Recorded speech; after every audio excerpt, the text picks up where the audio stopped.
Hey guys, welcome back. We are on day 21 of reading the Bible, currently on Exodus, and I'm feeling better today. If you've been following the past couple of days, you'll know that I've been feeling very anxious and asking a lot of questions and looking for a lot of answers and just random stuff, um, just the age of earth and dinosaurs. And today I was obsessing over who's right, Jews or Christians. And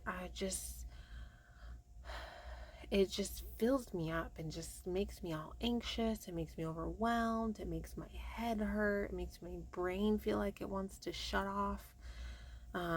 And I was telling my husband about today's dilemma. And he was like,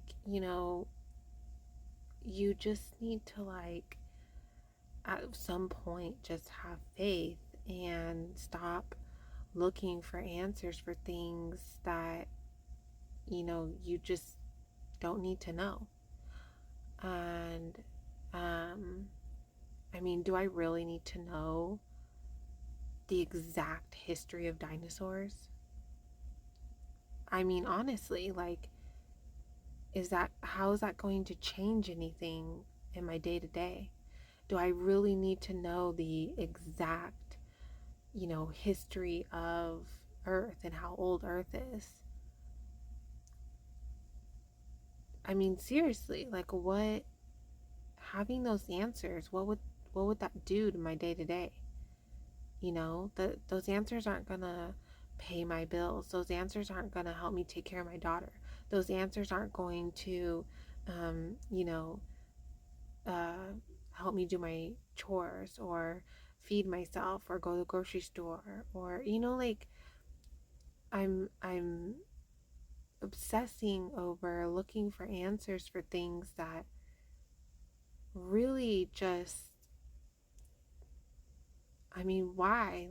I don't need to know these answers. And maybe the reason that it does overwhelm me and makes my brain feel like it wants to melt and shut down is because maybe I'm looking for answers and asking questions that I don't need to know.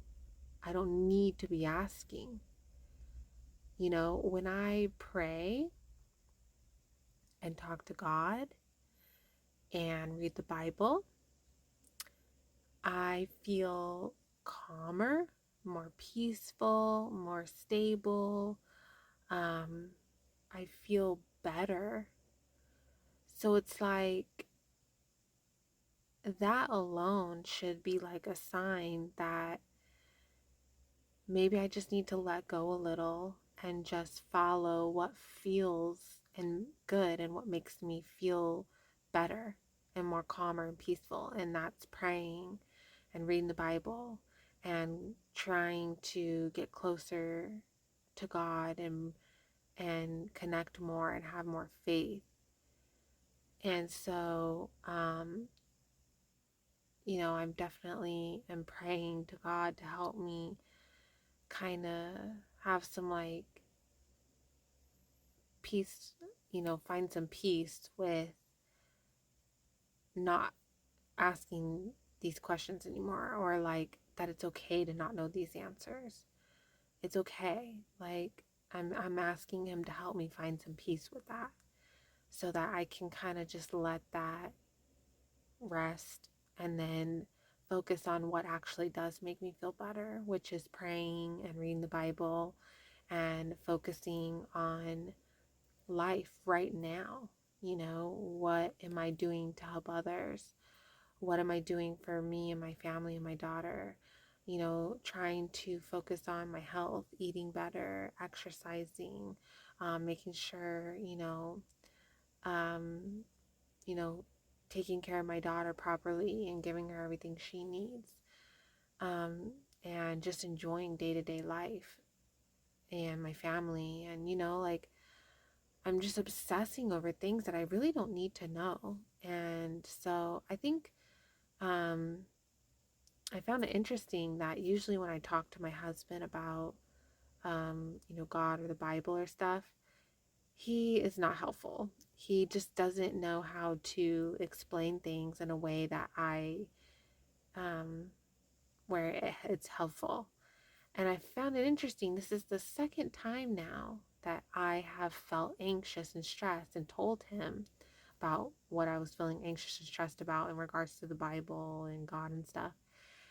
And he just very clearly and easily said exactly what I needed to hear. I almost feel like God is like using him sometimes to tell me something. Um, it's like one of the ways that he's helping me. And so, I don't know. It's nice. Feeling better. Also, too, I got some rest, some sleep. And so I'm feeling better with that too. Okay, guys. So today we're doing the next couple chapters. We're still on Moses and his story. So let's get started. The Lord said to Moses and Aaron in the land of Egypt, "This month is to be the beginning of months for you. It is the first month of your year. Tell the whole community of Israel that on the 10th day of this month, they must each select an animal of the flock according to their father's families. One animal per family. If the household is too small for a whole animal, that person and the neighbor nearest his house are to select one based on the combined number of people. You should apportion the animal according to what each will eat. You must have an unblemished animal, a year-old male. You may take it from either the sheep or the goats. You are to keep it until the 14th day of this month. Then the whole assembly of the community of Israel will slaughter the animals at twilight. They must take some of the blood and put it on the 2 doorposts and the lintel of the houses where they eat them. They are to eat the meat that night. They should eat it, roasted over the fire along with unleavened bread and bitter herbs. Do not eat any of it raw or cooked in boiling water, but only roasted over fire, its head as well as its legs and inner organs. You must not leave any of it until morning. Any part of it left until morning you must burn. Here is how you must eat it. You must be dressed for travel, your sandals on your feet, and your staff in your hand. You are to eat in a hurry. It is the Lord's Passover. I will pass through the land of Egypt on that night and strike every firstborn male in the land of Egypt, both people and animals. I am the Lord. I will execute judgments against all the gods of Egypt. The blood on the houses where you are staying will be a distinguishing mark for you. When I see the blood, I will pass over you. No plague will be among you to destroy you when I strike the land of Egypt. This day is to be a memorial for you, and you must celebrate it as a festival to the Lord. You are to celebrate it throughout your generations as a permanent statute. You must eat unleavened bread for 7 days. On the first I wonder, because I actually listened today, these chapters this morning when I recorded it for the most part. And I was just thinking, I wonder if how he says, it wants us to, he wants us to celebrate as a festival to the Lord, throughout your generations. I wonder if that's like for all people that believe in God, or if it's just the like Israelites, or like the descendants of the Israelites. Um, you know what I mean?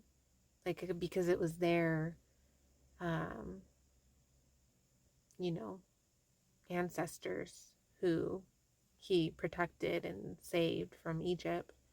So I wonder if it's more for them to celebrate it specifically, or if it's anyone who believes in God. I don't know, just a thought I had. day, you must remove yeast from your houses. Whoever eats what is leavened from the first day through the seventh day must be cut off from Israel. You are to hold a sacred assembly on the first day and another sacred assembly on the seventh day. No work may be done on those days, except for preparing what people need to eat. You may do only that. You are to observe the festival of unleavened bread because on this very day I brought your military divisions out of the land of Egypt. You must observe this day throughout your generations as a permanent statute. You are to eat unleavened bread in the first month, from the evening of the 14th day of the month until the evening of the 21st day. Yeast must not be found in your houses for 7 days. If anyone eats something leavened, that person, whether a resident alien or native of the land, must be cut off from the community of Israel. Do not eat anything leavened. Eat unleavened bread in all your homes. Then Moses summoned. It's so interesting. Like, it's so specific and so like such a tiny little, you know, things that he's requesting. Um, just interesting, interesting. All the elders of Israel and said to them, Go select an animal from the flock according to your families, and slaughter the Passover animal. Take a cluster of hyssop, dip it in the blood that is in the basin, and brush the lintel and the 2 doorposts with some of the blood in the basin. None of you may go out the door of his house until morning. When the Lord passes through to strike Egypt and sees the blood on the lintel and the 2 doorposts, he will pass over the door and not let the destroyer enter your houses to strike you. Keep this command permanently as a statute for you and your descendants. When you enter the land that the Lord will give you, as he promised, you are to observe this ceremony. When your children ask you, What does this ceremony mean to you? You are to reply, It is the Passover sacrifice to the Lord, for he passed over the houses of the Israelites in Egypt when he struck the Egyptians, and he spared our homes. So the people knelt low and worshipped. Then the Israelites went and did this. They did just as the Lord had commanded Moses and Aaron. Now at midnight the Lord struck every firstborn male in the land of Egypt, from the firstborn of Pharaoh who sat on his throne to the firstborn of the prisoner who was in the dungeon, and every firstborn of the livestock. During the night Pharaoh got up, he along with all his officials and all the Egyptians, and there was a loud wailing throughout Egypt, because there wasn't a house without someone dead. He summoned Moses and Aaron during the night and said, Get out immediately from among my people, both you and the Israelites, and go, worship the Lord as you have said. Take even your flocks and your herds as you asked and leave, and also bless me. Now the Egyptians pressured the people in order to send them quickly out of the country, for they said, We're all going to die. So the people took their dough before it was leavened, with their kneading bowls wrapped up in their clothes on their shoulders. The Israelites acted on Moses' word and asked the Egyptians for silver and gold items and for clothing. And the Lord gave the people such favor with the Egyptians that they gave them what they requested. In this way, they plundered the Egyptians. The Israelites traveled from Ramses to Succoth, about 600,000 able-bodied men on foot, besides their families. A mixed crowd also went up with them, along with a huge number of livestock, both flocks and herds. The people baked the dough they had brought out of Egypt into unleavened loaves, since it had no yeast, for when they were driven out of Egypt, they could not delay and had not prepared provisions for themselves. The time that the Israelites lived in Egypt was 430 years. At the end of 430 years, on that same day, all the Lord's military divisions went out from the land of Egypt. It was a night of vigil in honor of the Lord, because he would bring them out of the land of Egypt. This same night is in honor of the Lord, a night vigil for all the Israelites throughout their generations. The Lord said to Moses and Aaron, This is the statute of the Passover. No foreigner may eat it, but any slave a man has purchased may eat it, after you have circumcised him. A temporary resident or hired worker may not eat the Passover. It is to be eaten in one house. You may not take any of the meat outside the house, and you may not break any of its bones. The whole community of Israel must celebrate it. If an alien resides among you and wants to observe the Lord's Passover, every male in his household must be circumcised, and then he may participate. He will become like a native of the land. But no uncircumcised person may eat it. The same law will apply to both the native and the alien who resides among you. Then all the Israelites did this. They did just as the Lord had commanded Moses and Aaron. On that same day, the Lord brought the Israelites out of the land of Egypt, according to their military divisions. The Lord spoke to Moses, "Consecrate every firstborn male to me, the firstborn from every womb among the Israelites, both man and domestic animal, it is mine." Then Moses said to the people, "Remember this day when you came out of Egypt, out of the place of slavery, for the Lord brought you out of here by the strength of his hand. Nothing leavened may be eaten. Today, in the month of Abib, you are going out. When the Lord brings you into the land of the Canaanites, Hethites, Amorites, Hivites, and Jebusites, which he swore to your ancestors that he would give you, a land flowing with milk and honey, you must carry out this ceremony in this month. For 7 days you must eat unleavened bread, and on the 7th day there is to be a festival to the Lord. Unleavened bread is to be eaten for those 7 days. Nothing leavened may be found among you, and no yeast may be found among you in all your territory. On that day, explain to your son, 'This is because of what the Lord did for me when I came out of Egypt.' Let it serve as a sign for you on your hand and as a reminder on your forehead, so that the Lord's instruction may be in your mouth. For the Lord brought you out of Egypt with a strong hand. Keep this statute at its appointed time from year to year. When the Lord brings you into the land of the Canaanites, as he swore to you and your ancestors, and gives it to you, you are to present to the Lord every firstborn male of the womb. All firstborn offspring of the livestock you own that are males will be the Lord's. You must redeem every firstborn of a donkey with a flock animal, but if you do not redeem it, break its neck. However, you must redeem every firstborn among your sons. In the future, when your son asks you, 'What does this mean?' say to him, 'By the strength of his hand the Lord brought us out of Egypt, out of the place of slavery.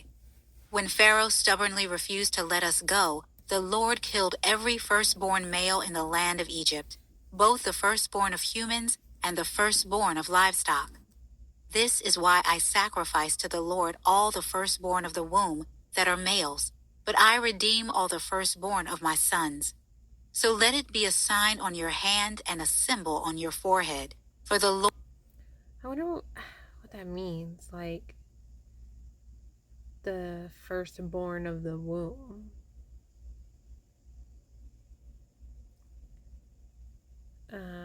Like, does that mean, like, miscarriages? Or, like, I don't know. I'm confused. "The Lord brought us out of Egypt by the strength of his hand." When Pharaoh let the people go, God did not lead them along the road to the land of the Philistines, even though it was nearby. For God said, "The people will change their minds and return to Egypt if they face war." So he led the people around toward the Red Sea, along the road of the wilderness, and the Israelites left the land of Egypt in battle formation. Moses took the bones of Joseph with him, because Joseph had made the Israelites swear a solemn oath, saying, "God will certainly come to your aid. Then you must take my bones with you from this place." They set out from Succoth and camped at Etham, on the edge of the wilderness. The Lord went ahead of them in a pillar of cloud to lead them on their way during the day, and in a pillar of fire to give them light at night, so that they could travel day or night. The pillar of cloud by day and the pillar of fire by night never left its place in front of the people. Then the Lord spoke to Moses. Tell the Israelites to turn back and camp in front of Pi-hahiroth, between Migdal and the sea. You must camp in front of Baal-zephon, facing it by the sea. Pharaoh will say of the Israelites, they are wandering around the land in confusion. The wilderness has boxed them in. I will harden Pharaoh's heart so that he will pursue them. Then I will receive glory by means of Pharaoh and all his army, and the Egyptians will know that I am the Lord. So the Israelites did this. When the king of Egypt was told that the people had fled, Pharaoh and his officials changed their minds about the people and said, what have we done? We have released Israel from serving us. So he got his chariot ready and took his troops with him. He took 600 of the best chariots and all the rest of the chariots of Egypt, with officers in each one. The Lord hardened the heart of Pharaoh, king of Egypt, and he pursued the Israelites, who were going out defiantly. The Egyptians, all Pharaoh's horses and chariots, his horsemen, and his army, chased after them and caught up with them as they camped by the sea, beside Pi-hahiroth, in front of Baal-zephon. As Pharaoh approached, the Israelites looked up, and there were the Egyptians coming after them. The Israelites were terrified and cried out to the Lord for help. They said to Moses, is it because there are no graves in Egypt that you have taken us away to die in the wilderness? What have you done to us by bringing us out of Egypt? Isn't this what we told you in Egypt? Leave us alone so that we may serve the Egyptians. It would have been better for us to serve the Egyptians than to die in the wilderness. But Moses said to the people, don't be afraid. Stand firm and see the Lord's salvation that he will accomplish for you today. For the Egyptians you see today, you will never see again. The Lord will fight for you, and you must be quiet. The Lord said to Moses, why are you crying out to me? Tell the Israelites to break camp. As for you, lift up your staff, stretch out your hand over the sea, and divide it so that the Israelites can go through the sea on dry ground. As for me, I am going to harden the hearts of the Egyptians so that they will go in after them, and I will receive glory by means of Pharaoh, all his army, and his chariots and horsemen. The Egyptians will know that I am the Lord when I receive glory through Pharaoh, his chariots, and his horsemen. Then the angel of God, who was going in front of the Israelites' forces, moved and went behind them. The pillar of cloud moved from in front of them and stood behind them. It came between the Egyptian and Israelite forces. There was cloud and darkness. It lit up the night, and neither group came near the other all night long. Okay, there we have it. We're done with today's chapters. I, there was a couple things that I was just a little like confused on, but I also he kept saying like he'll receive, what was it? Glory or something. Yeah. He's going to harden the hearts of the Egyptians that they will go in after them, and I will receive glory by means of Pharaoh, his army, and his chariots and horsemen. I don't know, like obviously he's using them, but I don't know what he means by like receive glory. Like, I don't know. I don't know, guys, but I'm not gonna, like I said yesterday, I'm not gonna like overanalyze or overthink it because, you know, it's easy to make assumptions or opinions or overanalyze something when you don't have the full picture, which is the Bible, like in its entirety. You know, like, so I'm trying to keep an open mind and, you know, I really want to read the full Bible. So,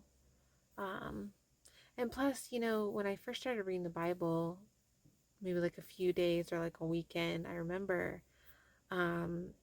I mentioned it in one of my videos. I was sleeping and like asleep. And I remember waking up randomly and was going to turn over.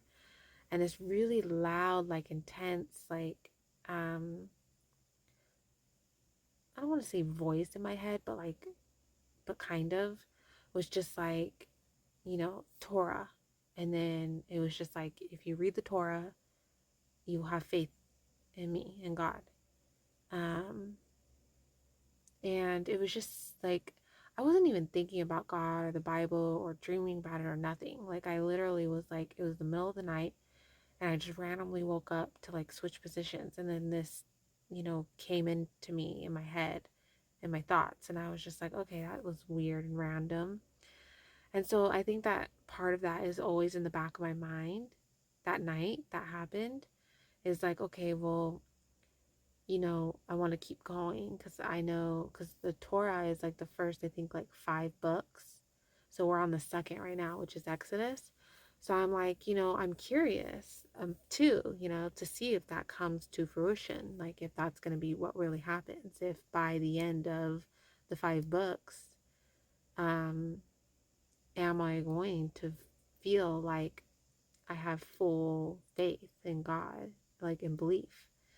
So, because it's like I believe and I have faith, but then there's that other part of me that keeps like pulling me away. So I'm definitely interested to see what happens over time.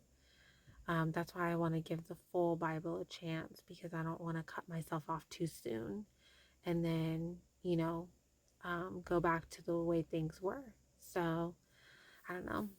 We'll see, guys. All right. Well, join me again for tomorrow, day 22. Good night, guys.